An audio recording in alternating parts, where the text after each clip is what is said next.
National Action Plan I'm on audible? Climate Change Yeah, awesome. comprises missions. So good. The in Honorable specific Minister areas is stuck of at the soil Congress Center. She's coming.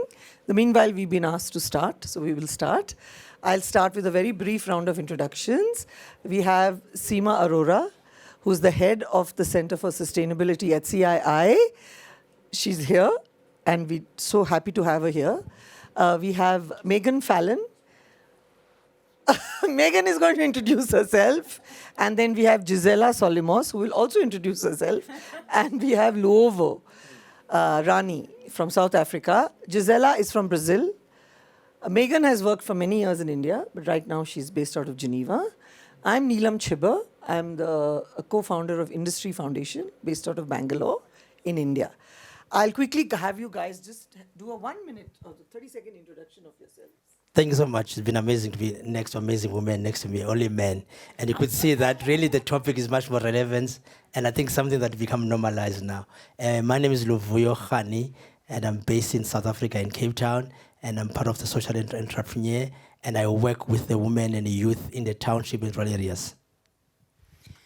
Hello all, thanks to be here for the invitation, Neelam, to this panel. My name is Gisela Solymos. I'm a Brazilian social entrepreneur. I have been working with poverty and malnutrition for 33 years now, and also I'm a Schwab social entrepreneur. Thank you.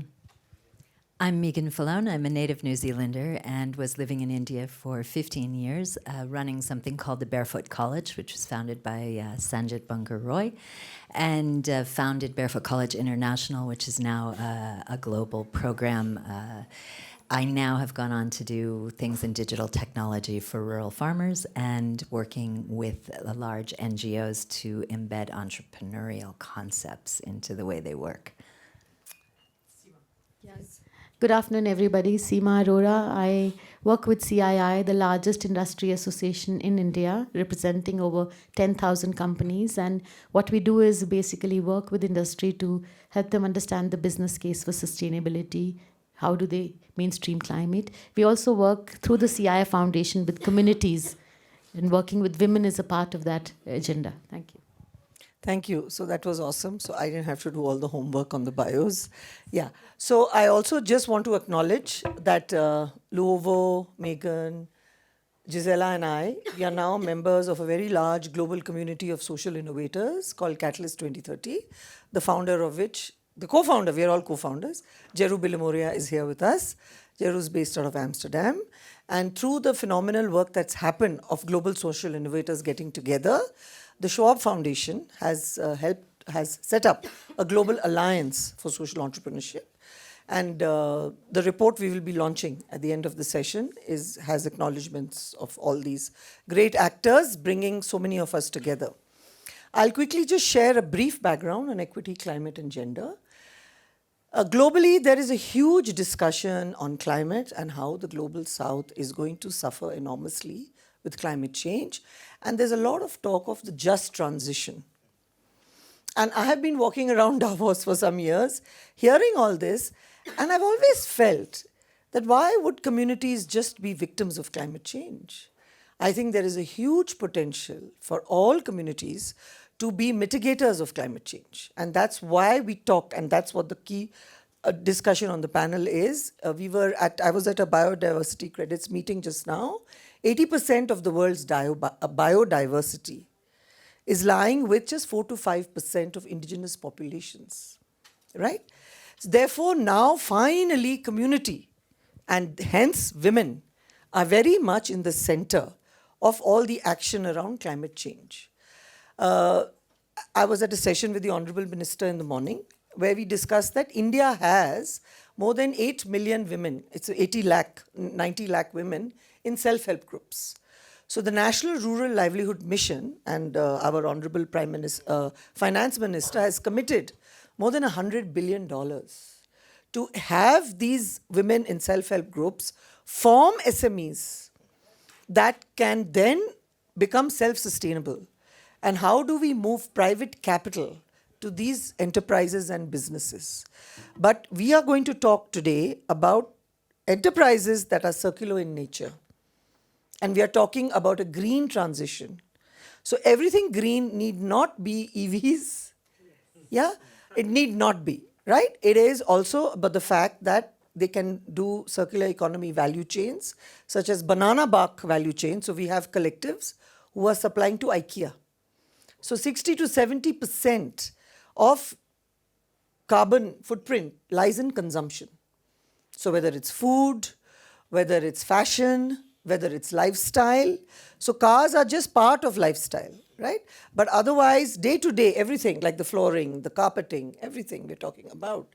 So there is a lot of natural resources the poorest communities in the world have access to. So whether it's bamboo, whether it's banana, whether it's seaweed, whether it's flax that leads to linen, whether it's hemp. So we are talking about an entire value chain conversation and conversion, and saying how do we get the poorest and most vulnerable communities, where the women are primary actors, to become economic agents and build a more green society. And that's why we call it equity, climate and gender. That's what this is all about. I'll pause now and I'll immediately just go to the floor and just get the questions out. So I'll start with you first, Meagan. And then after you, I think we can also move to Seema. Because Seema, I really believe that social innovators now need to mainstream with CII, frankly. Right? So that's a discussion we are all having separately. So Meagan, just tell me, what are your thoughts on women and climate? You've done a lot of work with solar women. Please do share. So my thoughts on women are that they represent probably the biggest solution that we have. They are receiving the least amount of capital right now, and that has to be corrected as quickly as possible. And they have the potential at community level to develop infrastructure that is not only run by them, maintained by them, but also community benefits in an economic sense. So I think when we talk about these value chains, we have to really think comprehensively, from skilling women through making sure they have the capital and the assets that they need in order to build the infrastructure in decentralized ways at community level, in using renewable energy, using a more green footprint. And this really takes the weight off of the supply chain. Then they become a viable route to market, to be able to connect with the IKEAs or the Walmarts or the other large consumer Do share about the solar experience. And in the case of solar, we've really seen two things. We're very blessed. I've worked with the government of India, the Ministry of External Affairs, on the iTech program for many, many years, looking at what happens when you approach a challenge from a systems lens. How do we involve government? How do we involve embassies all over the world, as we did at Barefoot College? We leveraged the Indian embassy network in the entire global south to bring that program into a government-embedded program in 16 countries. There are now Barefoot colleges all over the world. And so what we've seen really is the value in thinking from the start with a systems lens, in having a high aspiration for scale, and thinking at scale, not thinking small, but thinking big, and how we can leverage all the actors towards that big. And then really looking at the R&D. We had a wonderful partnership with the Department of Science and Technology, which allowed for a rural fab lab to be constructed. These kind of assets enable social innovators to leap forward and really begin to stop thinking about what you would think of grassroots development, but really state-of-the-art technology. We also were partnered with Apple in building digital technologies for low literacy users. So it's starting to look at really the entire puzzle that needs to come together for us to really bring this transition to scale, and in a marketable way that's economically both beneficial for the market but also for communities where they have a voice and control. And women, I think just one thing to say about women. Women are, because they have in so many instances in the global south had far less opportunities, they take up opportunity with a commitment that is unparalleled. So the sustainability of projects that have women at the helm is guaranteed. They are not going to fail because they view it as a reflection, as many of us do as women. What we do is a reflection of who we are, and so we're really deeply connected to what we do. And for them, it's not a monetizable skilling. It's a skilling to increase the welfare of their families and the people they love and the community that they care about. This is a completely different level of investment. So I think we are looking at an incredible de-risking mechanism for supply chains in the face of climate change, and we're looking at this great economic opportunity. So let's get the money there. Thank you. Yeah, yeah. And Seema, over to you. Do you think that at your Center of Sustainability, there is room for us to share some of our pilots, some of our, short things that can be replicated, not just nationally, globally? I think India as a soft power has a lot of potential there. I just wanted to pose that question to you. Sure. Thank you. Thank you. Very interesting. And before I answer that question, I definitely want to, talk about what you mentioned, that, the resilience of women and the passion that they bring to the entire work that they do. We see that from the CII Foundation. I mentioned briefly, I also look after the CII Foundation, which is a completely charitable organization and which works with the most disadvantaged communities. We run for the last 15 years a Women Exemplar program where we reach out to, like I said, the most disadvantaged women. Every year, almost 400 such women join us. And we work with a cohort of, very dedicatedly with a select cohort, we work to build their leadership skills. And if you see the backgrounds that they come from, and this is the resilience I just wanted to mention, they come from backgrounds that we cannot even imagine sitting here in Davos. They are, from tribal communities, from Dalit communities, for communities that eat rat, they kill rat to feed themselves, those kind of communities. And we bring them out, because they are stories of that change where they have come beyond that, and despite the adversity, they have come out as leaders which bring change to the entire community, whether it's on education, whether it's on enterprise, whether it's on healthcare.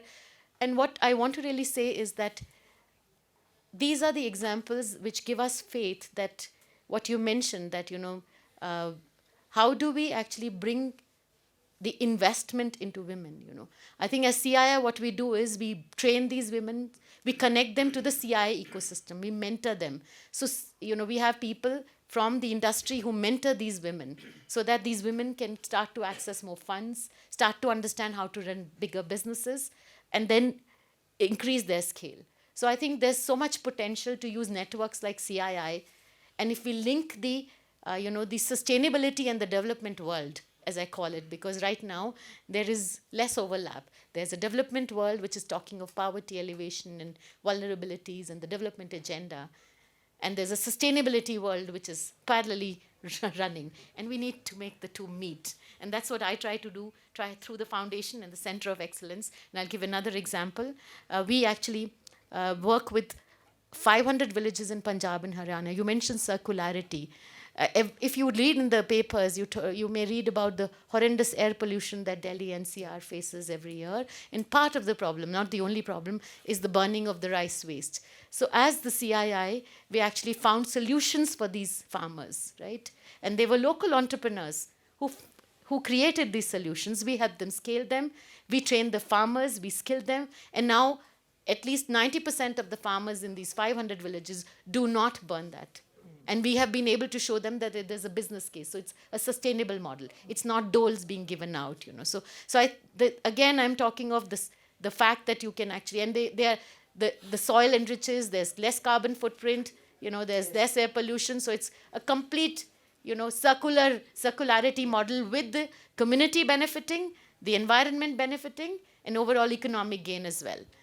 We are very happy to, work with social innovators. I remember we, in our sustainability summit, used to do, and we can do it again, a pitching session for the social innovators. And I remember way back, almost 15 years ago, we had this gentleman from Maharashtra who had created this device because he was a farmer's son. Yeah. And there was so much, lack of water, and they didn't know when the water would come. So he had created this device which used the SIM card in the Nokia phone at that time, and he had a SIM. He had a SIM at the water, outlet, and when the water would come in his Nokia phone, he will get a message, right? And from the Nokia phone, he can actually put on the water pump and water his fields without going in the night. So I remember he called it something Nano Ganesh or something. I don't remember the exact word. And we then connected him to a lot of companies who were willing to invest and scale. So I think there's huge opportunity, and I think the work that all of you are doing, I'll be very interested in knowing more and seeing how CII can help. Thank you. That's so wonderful to hear. Yeah, so Gisela, over to you. As we all know, it was India's G20 year, and from India it goes to Brazil, right? Yes, and then after that it goes to South Africa. So we're all sort of queued up here. We are called the triad or something. The troika, actually. Yeah. So I was just, also in the report, we have shared about women and climate activity around coffee in Brazil at Mocha. But anything else from your experience in all the work you've done over the years, just to love to hear your thoughts. Okay, thank you. So, starting with the G20, we now have the presidency, and we as Catalyst 2030 are working very close together with the government, who is very open to support the social innovation and the social innovators in Brazil. What does it mean? The government made a decree where they want to increase the support, the funds available, support researchers, support the startups and the environment to help startups to thrive in order to increase the amount of social business happening there, and try to make this to come to the mainstream, what we call mainstream businesses. So I think this is very important, because it's not just about doing corporate social responsibility, but it's also thinking, wondering, reflecting on how am I conducting my profitable business, right? I might have already tools to do business in another way. This is one thing. The other thing is when we talk about climate, gender, and equity, especially in Latin America, but maybe India is the same, what comes to my mind is equity. Because we have the inequality in Brazil is absurd. And inequality in the whole Latin America.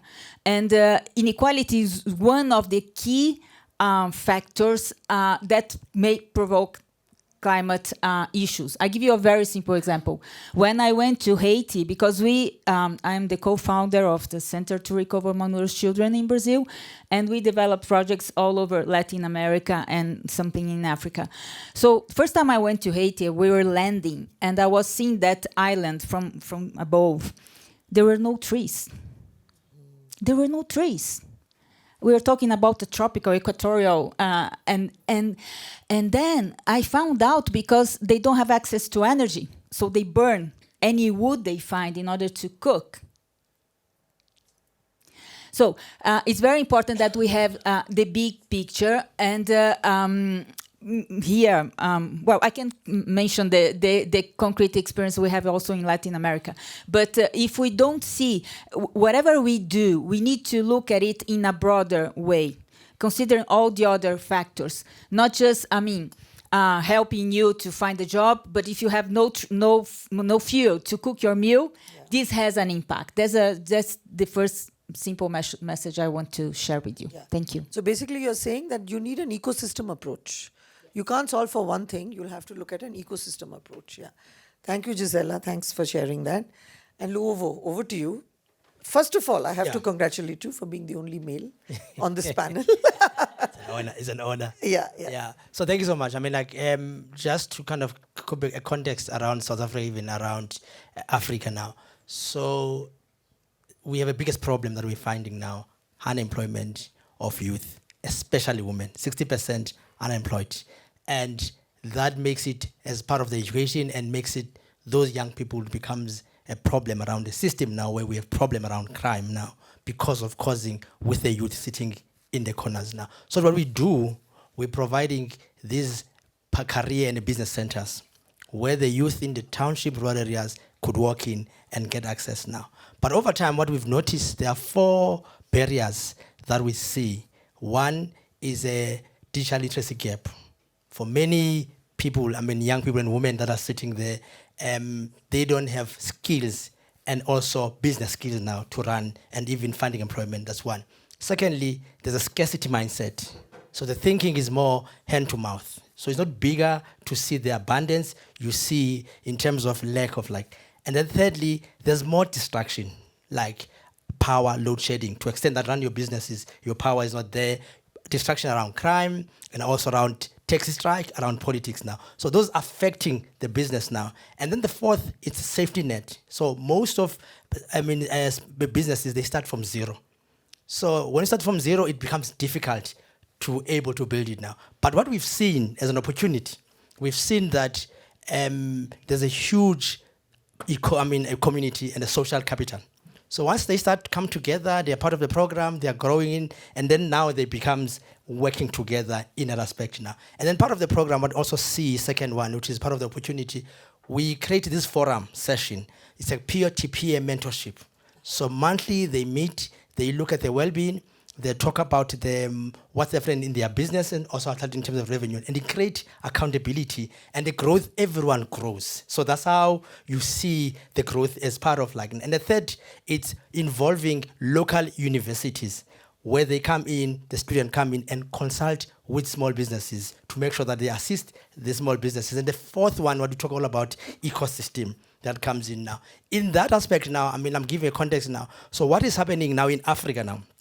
There's a huge movement of social entrepreneurs, created by the Catalyst, which is like Africa Forward, where about 22 countries coming together and able to kind of pave a way in terms of how do we move forward with Africa whilst government still was no longer waiting for the government to do things now. Social innovators are coming together and say that we need to shift the narrative around Africa, where we say we want donation. Now we say, no, we're innovators.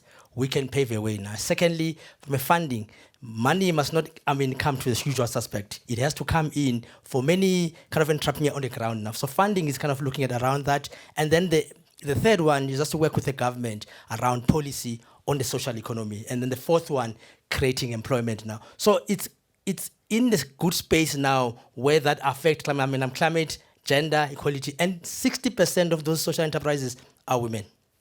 Thank you. Thanks, Luvoyo. And I think you've made a very strong point. And that brings me to, I think, a lot of work we're trying to do around job creation. I think even in the morning, the Honorable Minister stated that we are losing a huge economic opportunity when we are not tapping in on the talents of women. And we need a balanced job scenario, men and women. It needs to be balanced. So I think the social economy, Jeru, you have the numbers, the amount of job creation that the sector is doing. I think you need to pull that, yeah? 10 trillion is the total economy. The social economy, yeah. It's 10 trillion, and I think all of us countries can learn from each other. And amongst the rural areas, amongst the more, I would say, not backward, but where mobility for moving into towns for jobs and opportunity, because at the end of the day, countries like India, we have the largest smallholder farmers in the country, 140 million. So they find it also always quite difficult to migrate for jobs. So how are we going to do job creation at where these people and communities are? I think that's one of the key points. There was a discussion in the morning also on mobility, that women need to be transported safely to work. So in urban India, the metro system and all of that is really helping. But in rural India, it's still a problem. Transportation, mobility, for them to work, going, even.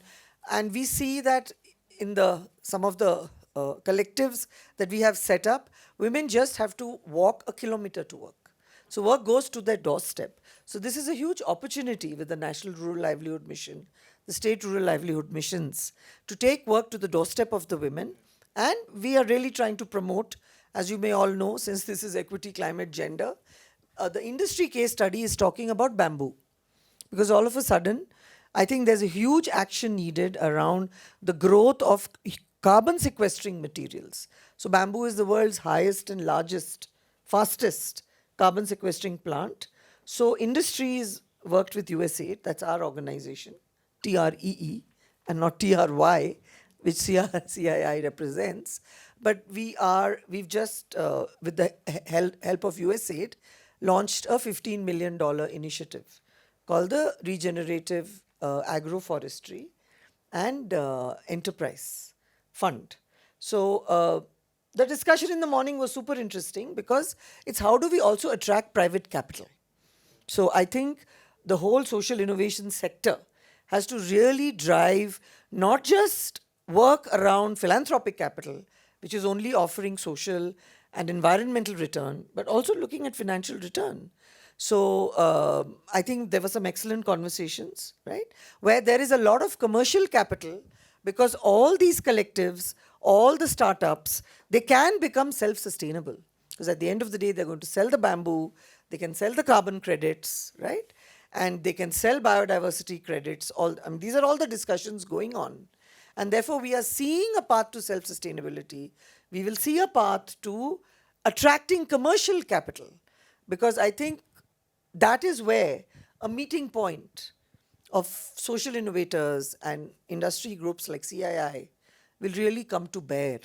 We have to talk about building those bridges because there is a lot of commercial capital out there that is looking for all three returns: social, financial, and environmental. And it's important for social innovators to talk of a capital stack, seeding innovation with capital that is offering just social and environmental return, but then transitioning all the enterprises set up to even financial return. I think that is going to be a key topic for all our sectors to converge. So at this point, I'm very happy to throw, I can actually do a next round of questions. I need to keep my eye on the clock since I'm the moderator. So we have room, I think, for another quick round of questions, right? So I'll start with you, Seema. Yeah, you've heard us. What are your thoughts? How do you think there could be a more, I would say, stronger ecosystems for us to move these ideas forward? Yeah. No, thank you. Very interesting. I think all of you made very interesting points and very useful to understand. I think to start with, we need to, like you said, Neelam, you took the bamboo value chain. We need to select a couple of value chains, especially linked to industry that is at this moment undergoing that transition, right? That is decarbonizing or has climate risks due to climate events or vulnerability. Agriculture comes to mind immediately, Absolutely. right? Because agriculture is something that has, Yes. Supply chain, farmers, women, everybody into this. Yeah. The huge amount of disruption that's going to happen because of climate change in agriculture. India as a country, livelihoods dependent on agriculture. So I think what we can start with is picking maybe one crop value chain, agri-crop value chain, and going through that and building a kind of an ecosystem, what was mentioned, where we get the private sector. And I think that I can tell you that they're beginning to understand the vulnerabilities. That I can tell you. It's taken time, but they realize that this is the reality and they need to work on it, right? All don't, but many do. So we pick certain, food or crop value chain or commodity value chain, whatever works, and we go through the entire value chain. We build the case. And in that process, we also build the solutions using the social innovators. We get the companies to screen those and invest in scaling those solutions because they can use them. So we'll have to have a cohort of companies, right? It shouldn't be done individually, where the role of CII comes in, because we have our sectoral councils, committees, right? And we can also get in the existing policy ecosystem to pitch in, right? Yes. You have the Atal Innovation Labs, you have other things. So we could, piggyback on those things to get, the initial tranche of money also, and the private sector then says, okay, I commit if this solution, comes in. It will be for the long haul, but I think it is worth taking that kind of a process-oriented, institutionalize it using one and then see what is going to happen. I do think that the risk of climate change, especially for agri-sector, is so huge now that they understand. And while mitigation is usually talked about, and in many of these areas, in COPs and Davoses, it's really mitigation. It's really the adaptation that in the Indian context is super important. So important. So Super I'll important. be happy to co-create something, and we could also it could also be a global south kind of a Absolutely. initiative, Yeah, right? yeah. Because you have Yeah. Brazil, South Africa, India here, and happy to, because there's so much to learn. In the past, we've done that with GIZ, so I'm happy to, work on that, and CII provides that platform to bring all those players together. Yeah. No, at this point, I think it's important for me to talk about the South-South Alliance that Catalyst 2030 has set up, which is taking all solutions around climate from the global South. And we are really trying to push a lot for regenerative value chains, right? So I think it's an extremely great place to start. Thank you so much for that. Yeah. Meagan, any thoughts from you? Any ideas? How do you think? Any challenges? Any opportunities? What do you think? Yeah, I think Since that- you worked in so many countries all over the world, yeah. I think one of the great opportunities, just because we're here and we're speaking in an Indian context in this instance, is the role that India has to play in that global South leadership. And that's something that I think we forget the power of that, and the ways that Indian businesses are working in many of these countries already. And so I would wholeheartedly say I think this opportunity to have CII act as a platform to convene everybody, I think is a really strong proposition. But beyond that, I also think we need to be better at articulating impact, right? So not everything can be a 25% return. And so this linear way of looking at impact as a double-digit number needs to be pushed to the side now, because we're not measuring the cost of risk in the same way. So we're not comparing apples to apples. We're just saying, is this way. And I think we have to broaden our commitment to measuring and valuing, even if those valuations in the beginning are not perfect. At least it is a valuation. We can start to debate the valuation of regenerative practice. I think we need to move, all of us in the global South, much more strongly on measuring what we treasure and what actually is being added back into the natural economy. Without that ability to have a balance sheet approach, I think we're going to have a hard time attracting capital. So we've got to push ourselves as social innovators to move, I think, in that way, to really value what we do and why that's important. So I just want to share a comment which I learned today morning. It's very fresh. So Naina was here, Naina Sabarwal Batra of the AVPN. And she's saying, Neelam, why are you saying philanthropic capital again and again? I said, why? Because this $15 million instrument, $6 million is risk that UBS Bridges is putting in. They're getting an 8% return. They're the only guys getting a financial return. The remaining is, then they're only getting a social and environmental return out of the 15 million. She said, but don't you understand that you are de-risking? That 6 million private capital is de-risking the rest of the capital. So you got to say that this 15 million instrument is going to de-risk the next 100 million instrument. And then that next 100 million instrument is going to de-risk the billion instrument. So she's saying that's how you will attract commercial capital.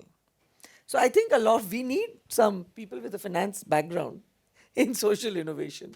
I think, so Nana was amazing today morning. She says you have to stop talking about this as philanthropic capital. Yeah, the first 15 is philanthropic. It's done. But in that itself, you've got 6 on which you're giving a return. Right? So leverage that and say the next. So anyway, so there are ways and means which we all have to learn and we all have to share. And I think next year when we have our own pavilion here, we'll have all these different facets of people and we can all share and talk and learn and grow better. Yeah. I think it's hard because as social innovators, we're so focused on the human and environmental impact of what we do. Yeah. And that is as it should be, right? Yeah. So being able to partner across private sector in these, that helps us to expand the way we speak about the work. It lets us learn a new language and takes the weight off of us from having to be distracted from the impact that we all really want and are passionate about. Thank you. Thanks a lot. Gisela, any comments, please? Love to hear. So I have a few thoughts. First is collaboration. That was what we are seeing here. And in Brazil, I was telling, with this governmental decree, we as catalysts were invited to have a seat in a committee that is discussing how to achieve all those elements I told you before, like increase capital and create this environment for social innovators to thrive. So this is something to share also. The other thing is, I think evaluation is key as well. Our center is connected to university. We have more than 100 scientific papers published in malnutrition and malnutrition and recovery, and what is malnutrition. And the dialogue we had with the government allowed us to help the government to see how to diagnose malnutrition, that we are going on the wrong side like 30 years ago. And this changed completely the way we make interventions as well, right? So we need to understand evaluations. The way we evaluate is the way we look at the problem, help us to understand where we spend the money, but how we spend it and how we make interventions. So we need to go more deeply in this aspect. Also showing how the good, more or less you are going already in this direction, the good we are promoting produce economy. Yeah. I mean, what? Sorry for it. Might be funny to say like that, but what is the value of a mom that doesn't die when she gives birth to a child? What is the value to the local economy? Yeah. We cannot value a life, but we can start thinking about social entrepreneurs and what we are doing are contributing to the economy itself, and this also needs to be valued. I think it's a good track for us. For us to follow, and always having the eyes on equal access of opportunities. Because although in Brazil we have school for everybody, the quality of our schools is really, really poor. Although we have, our healthcare system is a bit better, but without investment in knowledge, we are out of the job market. Absolutely. Okay, Yeah. so these are that weren't Your shared. thoughts. Thank you. Thanks, Gisela. Thank you so much. Yeah, no, a quick one, just to say thank you to you, Neelam, for this opportunity. And I think we've crafted so well in terms of the panel to extend that understanding that the similarities and kind of like the space where we operate, we have this much more opportunity now. So what I'm seeing, it's a beginning of something that needed to be kind of like following out to make sure that, comes in now. And more than anything, from an Africa point of view, it's just like the giant Africa, which is sleeping now, is waking up now. We want to leapfrog to build India, which was 25 years, so that we can make sure that we are part of this kind of movement. And more than anything, it's just like to take some lesson and take it so that we don't have to start from scratch. But there's kind of an awesome engagement that's starting from here. And beyond that, it has been, a tangible way of moving us forward. Thank you. Thank you. Thank you, Luvoyo. We have here in the room some good friends. So I'm going to because we've got Skinder Hundal, who's the head of arts and culture at the British Council in London. And we've got some wonderful artisanal work there. So there is a role in value chains of all kinds. So food, fashion, lifestyle. And the whole role that India, as being such an ancient economy and having so much of creative economy. So we are also trying to rename this craft sector as a creative economy sector. And there is discussion also going on with British Council now to look at what is it called? Cultural Protection Fund. Cultural Protection Fund. You want to share something about that? What's happened in Africa? Well, thank you, panel. I've just come from the Swedish lunch, so this is the time to wake up with this such an important subject around climate, gender and equity. And so in British Council, we have a fund called the Cultural Protection Fund, and basically looks at the protection of heritage and culture that is at risk during climate change, also modernization and technology that takes away ancestral traditions which are important for society, and conflict, where in a war, artifacts and culture is ripped apart and stolen and lost or destroyed. So it's looking at how we protect that. And I think this whole topic around climate, gender, equity is inherently connected with our deeper sense of who we are as people, our value systems, and how culture brokers knowledge and wisdom in this modernity. and how artists play a role, not only in terms of provoking dialogue and conversations around some of the kind of complexities of the global challenge, but also sustainable income. So I know that, Neelam, with your work, you're looking at how to support craft workers, and there are millions of them in India, for example, and worldwide across the African subcontinent, the continent of Africa. I've just come back from Brazil, and we are doing a season with Brazil very soon. So these topics are around how we collaborate and how we globally come together. So your south-to-south conversation is really important. But the work of British Council is quite straightforward. It's about peace, prosperity, friendship and trust. So it's about how do we as communities share that knowledge and ensure that it's inclusive and ensure that the opportunities for the future bring forth a positive planet that we inhabit, and that gender is at the heart of it, and that the role of women and girls in terms of education, in terms of constructing our society, is enabled, and that there's agency within that whole process. So the Cultural Protection Programme is also looking at the issues of gender and inclusion. And of course, we can't deny the issues around the planet right now and how technology is interfacing. Yeah, thanks so much. So I just want to share a very interesting piece of information. So India is famous for Pashmina. Yeah, so our poor goats in Ladakh, there's a huge problem because there is not enough fodder for them now. So everything is so linked. All value chains are so linked. I mean, even in your wood, you must be having an issue with your wood, right? That do you get the kind of wood you want?